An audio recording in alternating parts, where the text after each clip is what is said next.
Pemirsa, seorang pemuda babak belur dihakimi massa setelah tertangkap tangan sedang membobol rumah yang sedang ditinggal pemiliknya sholat rawih. Beruntung peristiwa tersebut segera diketahui polisi sehingga pelaku bisa diselamatkan dari amukan warga. Siapapun yang melakukan pengerusakan terhadap mobil ataupun pemukulan, videokan. Oke?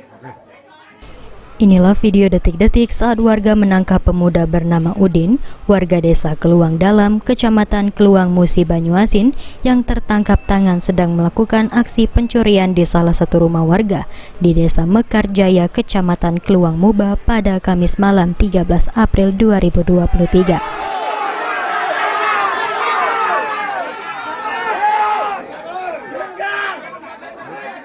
Sebelumnya warga memang sudah resah dengan sering terjadinya aksi pencurian di desa mereka. Hingga akhirnya pada Kamis malam, warga memang sudah mengincar gerak-gerik pelaku yang sering keluar masuk desa tersebut hingga akhirnya berhasil mengepung dan menangkap pelaku. Meski pelaku sebelumnya sempat melarikan diri ke dalam kebun sawit, namun pelaku akhirnya tak berkutik karena terjebak ke dalam sebuah lubang di dalam kebun tersebut hingga akhirnya berhasil ditangkap dan nyaris tewas dihakimi massa. Beruntung polisi segera mengetahui kejadian tersebut dan berhasil mengamankan pelaku dari amukan warga dengan membawanya ke Mapolsek Keluang untuk diproses hukum lebih lanjut. Bermula adanya kejadian orang masuk rumah warga, yaitu melalui atap genteng, yang buka genteng.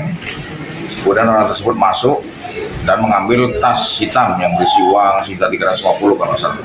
Itu di rumah warga Mekar Jaya, Kecamatan Keluang yang bernama Simang. Nah, mungkin gerak-gerik daripada pelaku ini sudah diketahui warga. Ya, kemudian dilakukanlah pengepungan.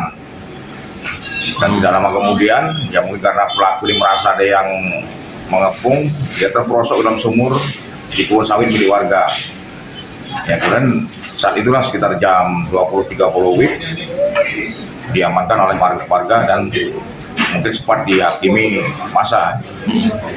Ini pelaku berapa orang? Pelaku satu orang. Betul. Juga sudah sering melakukan tindak pidana. Jadi selain pencurian sepeda motor, penggelapan sepeda motor, juga sempat juga ada mengambil mobil di warga Simang Telkom. Jadi informasi sudah dijual ke Muara Bahar, Sungai Bahar, Kecamatan Jambi. Ruzi Iskandar, PAL TV.